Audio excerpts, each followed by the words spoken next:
Hello, Brickdark here. Today I'm reviewing the LEGO Star Wars The Rise of Skywalker Knights of Ren transport ship, which has 3 minifigures, 595 pieces, and retails for $70 in the United States. First minifigure we'll look at is Cardo. Really like the design of this, all in that nice gunmetal gray. You can see that torso print. It's quite reflective.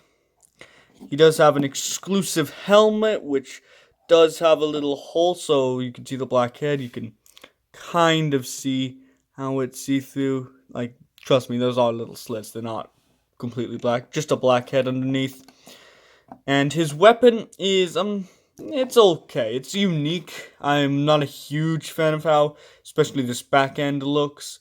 But it's pretty good for what it's supposed to be. A miniature cannon. Some of the details include some thermal detonators on his torso, and overall a really nice exclusive figure to get.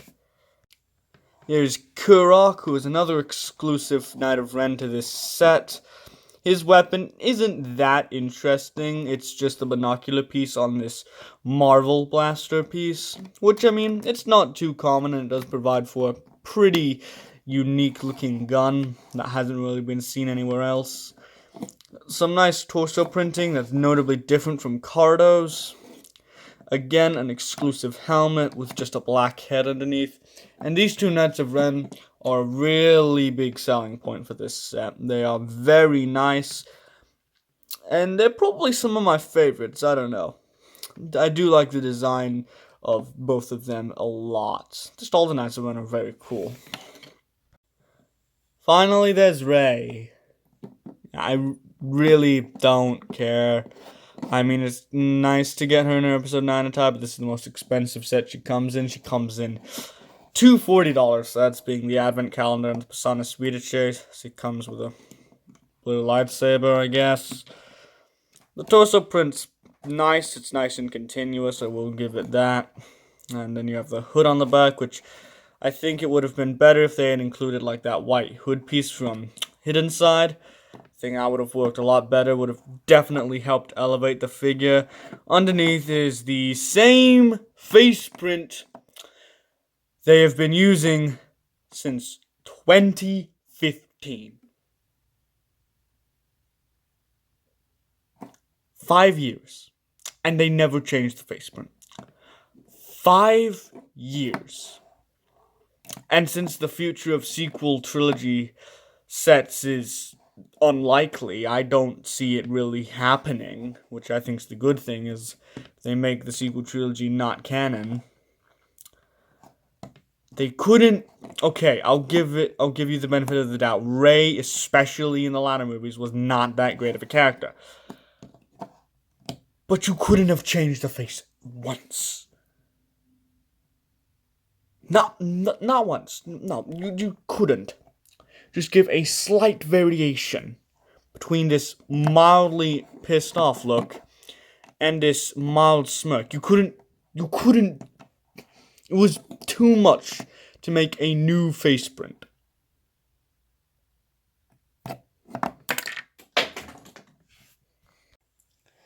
Now, looking at the build for the Night Buzzard, I will say this thing is a lot bigger than I was initially expecting.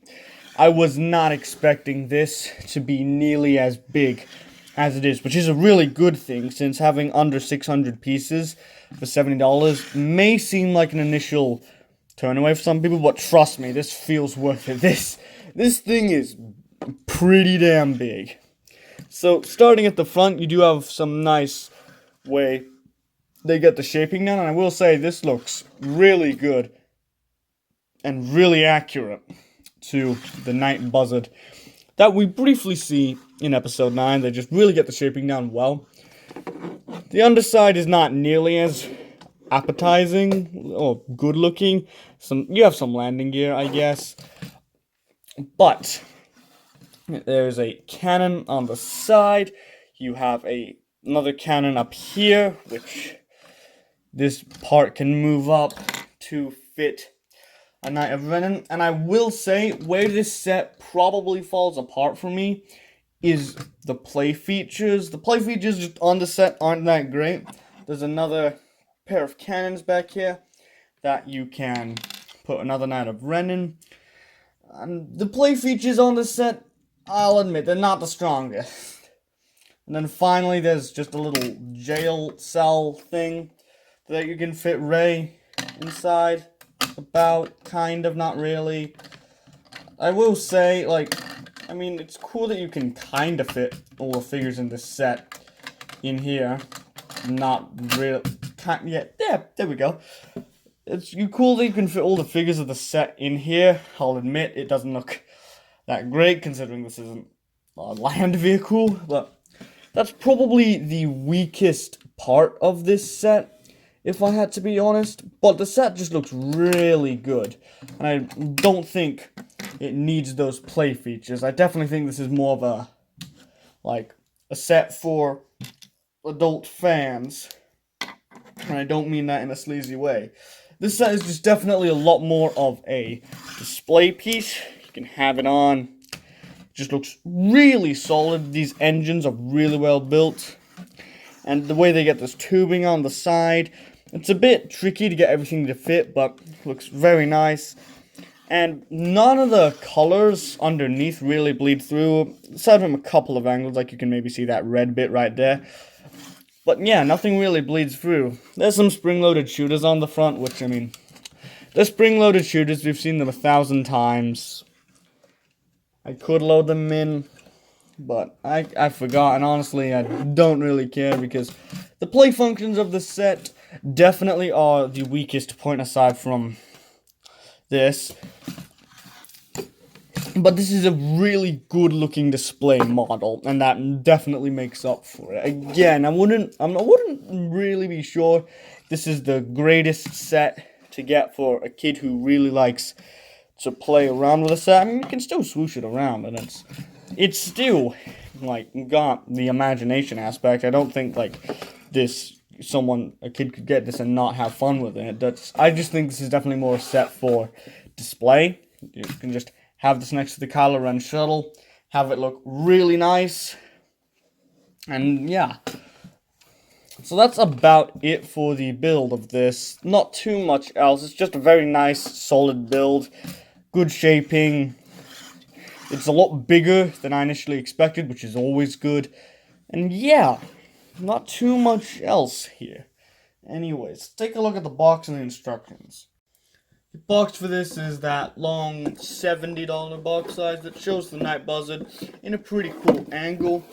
And yes, it's called the Night Buzzard, not the Knights of Ren transport ship. I don't know why it's not called the Night Buzzard, but whatever. You can also play this in Skywalker Saga, apparently. I'll have to look through the instructions to find, like, the code or whatever, but it's pretty cool. The instructions are a pretty nice square. That parts checklist, as well as an ad for the Skywalker Saga that is outdated. It's 2021 in the spring, hopefully. Then you have an ad for the Summer Wave, and I hope to get all of the sets here except for General Grievous' Starfighter and Anakin's Jedi Interceptor. All the other sets are pretty cool, but those two, this one is overpriced as all hell, and this one is just not that interesting. A lot of people were quite concerned with the Night Buzzard when it was initially revealed this was going to be $70 instead of $90 or $120 like some people had initially predicted, which I will say, this ship is cool, but it's not relevant enough or well known enough to warrant a $90 or $120 price. I don't think it's that cool. I wouldn't pay that much for this. And so when the rumors came out it was $7, people were concerned. But this is a really, really good set for the price. It's a lot bigger than you think, trust me. I went into this thinking it's going to be a small $50 size thing. No, this thing is big. This thing is a lot bigger than you may think, and that's a really good thing, because even though it has under 600 pieces, it really makes up for that. You can just feel, it's big. It's bigger than you may think. The minifigures are 2/3 great. These two guys are great. Ray is absolute garbage for the face print alone. Don't care about anything else. That face print being reused for the 5th year in a row is unacceptable. It's garbage. I don't care. Even Ray was an emotionless character, but still. She had enough screaming moments to warrant some sort of face change, but no, Lego didn't. Beyond that, though, the set's weakest part is its play functions. You have these two kind of hover cannon bits, as well as a jail cell thing, as well as some spring-loaded shooters, obviously, that are really well hidden, so I won't give them that, but the play functions of the set aren't amazing. Like, I feel like something like the Razor Crest or the AT-AT has a lot better play functions than this, but I think this is definitely a really just good display piece. And I don't think a child would get no enjoyment out of this. If they got it, they would still be able to use their imagination, and I'm sure they would be able to use the limited play functions available well. But I do think the play functions on this set are a little weak. However, I don't really look for play functions in Lego sets. I really look for something cool to display and something that has cool minifigures, and this has both. So in the end, I'd rate this an 8.5 out of 10. Really solid set. If you like the Knights of Ren, I definitely recommend picking it up. It's bigger than you think. It looks really good from most angles. Again, some of the little red bits showing through is a bit jarring, but you can position it, and it's not obvious at every angle, which is really good.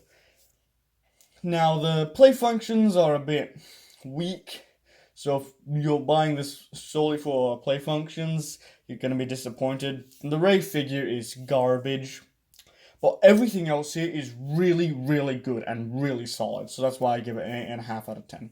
Anyways, that's it for this video. See you guys later. Peace.